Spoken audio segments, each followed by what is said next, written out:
Hey, it's Dr. 2582 coming back at you with another video, and today I'll be reviewing another 124 scale diecast.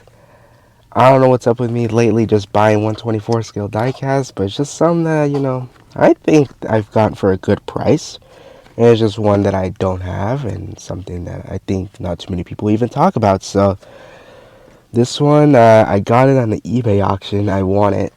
I not that I wanted it.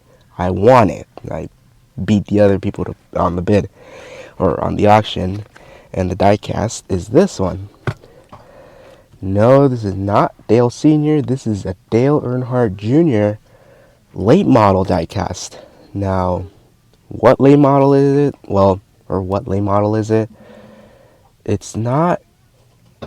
It's not the modern late models. It's not even like the old Sundrop late model. It's like in between, and it's actually a tooling that hasn't been used in a long time. But I guess before we get into that, let's cut to the intro and take a look at this kind of obscure diecast.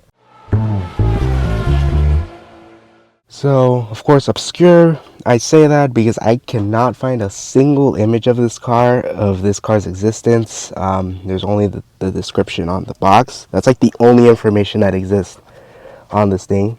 You could read that if you'd like.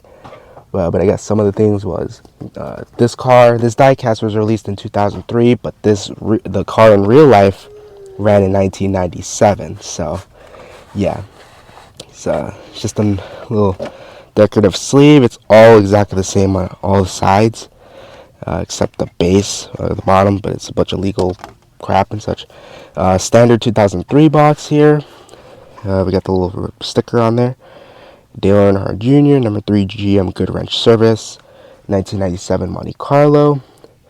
Production of 24,396 made. GM 1 of 1,469. I don't even know what that means, but yeah, and that's the price sticker it was going. I think that's how it was going for back then, $58.50. I'm just gonna say right now I paid half of that, or a little bit less than half of that.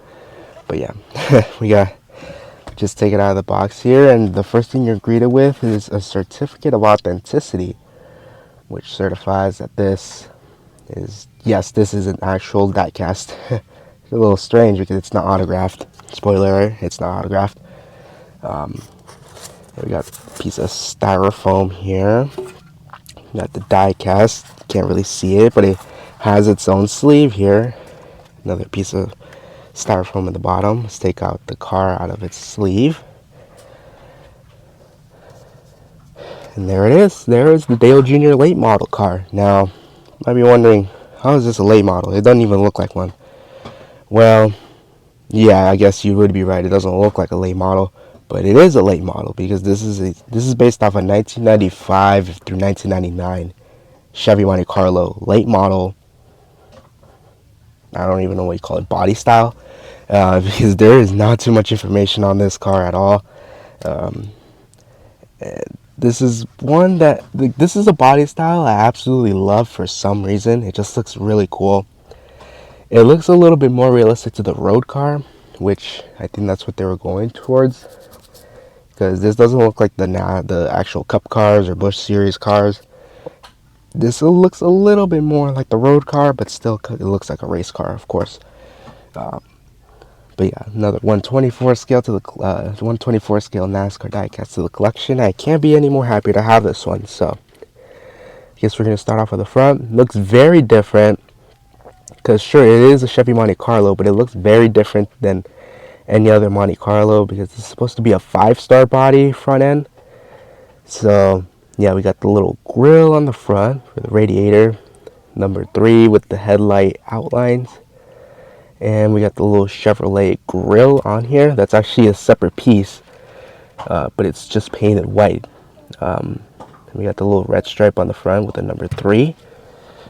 We got Goodwrench Service Plus and the Chevrolet bow tie on there. And let's take a look at the side, or the left side here. We have some contingencies, not as much as like normal Cup cars or Busch Series cars, but we have a 76 logo on there. Got a NASCAR Winston Racing Series logo, Gatorade, and a bunch of other ones. Like Goodies and Opulent USA with the NASCAR logo. Got a number 3. We got rivet detail, like rivet plastered everywhere. No, we got the red and then the black outline with the red number 3. A bunch of other little sponsors like Winston Cup Racing Collectibles, Club of America. A bunch of other sponsors, Racing Electronics, Racing Reflections, and Motorola Racing Radios. It's simple. It's just a white paint scheme, or just a white car with a number and a main sponsor on the hood and a bunch of contingencies and little logos. Of course, where did this thing run? Well, the box says that this car ran at Myrtle Beach Speedway. It's kind of like I think one of Dale Jr.'s favorite tracks, probably. He's had a lot of success in. And he ran this in the NASCAR. I mentioned a little bit the NASCAR Winston Racing Series. It's not. Don't get it confused with the Winston Cup Series. That's a separate thing. That's of course the big show. But the Winston Racing Series it's the predecessor to today's NASCAR Weekly Series. So it's still a late model series today, and Dale Jr. still kind of continues running in those races. So that's pretty cool that he's still involved. But yeah, he just drives his own cars in Junior Motorsports, and I think this car was also made into a throwback, or maybe I'm thinking of a different car. But we got the rear end, looks more like the actual Monte Carlo road car. We got Goodwrench and number 3, light spoiler on here. And the right side is pretty much the same as the left side. There isn't much. Now, opening features, you can kind of tell it's going to be a little different. The hood, of course it opens, but for some reason, I don't know what it is, maybe it's just limitation, but the hinges, they're like sticking out.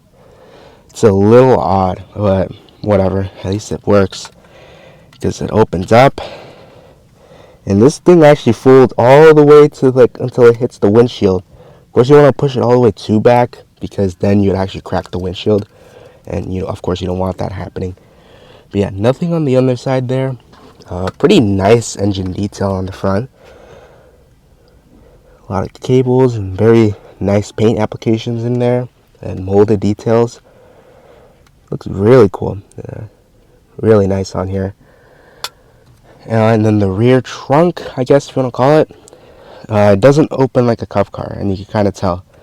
You'd have to flip the thing, and it should fall off. There we go. The piece just falls off there. It's just a separate metal piece with the little pegs, and inside that's where you see the fuel cell and such. It's of course, since with it being a late model, of course they want to be as light as, I guess, like there isn't as much crazy stuff.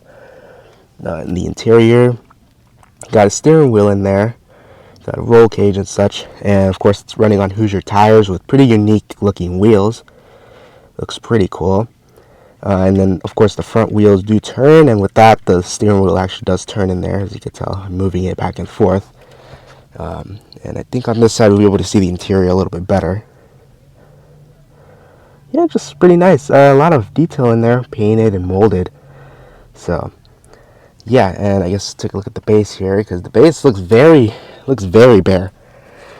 Very, like, you just see the transmission on there and the frame and such. Very open, especially right here.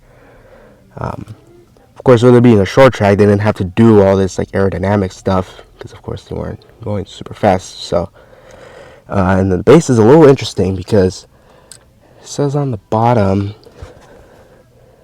action ASA 95 through 99 Monte Carlo used under license. So they're saying that this is based off an ASA car, which of course I have seen some ASA like race cars, and they look like this, like a late model Chevy Monte Carlo from this era.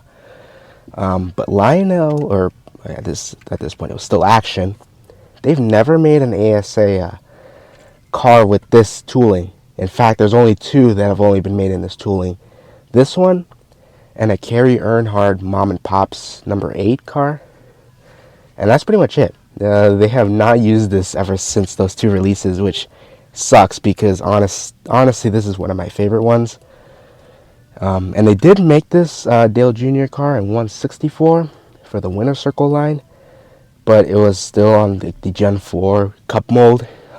which doesn't look anything like the late model, but whatever. But hopefully, I don't know if Lionel or Action, or I guess now Lionel, do they still have this tooling? Because it'd be cool if they like make some throwback late models, because they have the new late model stuff. Can they just like bring back and make some like retro late models? I know it'd be a little bit hard since there aren't too many photos actually of any late model from this era, especially the Monte Carlos and such. Like, it'd be cool to get some like Southwest Tour cars, like a Kurt Busch, like Star Nursery 70 car, just kind of like as a tribute with this tooling and such, or maybe a completely new tooling, I don't know. Or, because I've seen some people do custom work on these, but since they're kind of obscure and I guess not rare, but like you don't really see them, you don't really see too many customs on these cars, which kind of sucks. But this is the only one I have, and you know what, I'm pretty happy to have this type of body style anyways. I was just going more for the body style than the actual car and driver, which, I don't hate Dale Earnhardt Jr. at all. He's a good driver, popular, of course. How can you not like him? But, I was going more for the late modelness of it, and yeah, I enjoy it, and maybe hopefully one day I'll get the Kerry Earnhardt car, but that one is a little bit more rare. Like, there isn't too many listings on eBay currently. But yeah, I'm pretty happy I won this at an auction for a pretty good price, I'll say. And yeah, do you guys even knew that Lionel had an old late model tooling? Because of course they did have the Sundrop Lumina. That was a little earlier than this one. Would you like to see Lionel do something like this again? I certainly would. I definitely would like to see this happen, but time will tell, I guess. But yeah, that has been the pretty quick review of the Dale Earnhardt Jr. 1997 Chevy Monte Carlo late model diecast. Not really something you see every single day, but yeah, hope you enjoyed the review. If you liked it, please give it a like, subscribe. We're trying to reach just 1,000 subscribers. I know we can make that, y'all. And I'll see you next time. Peace.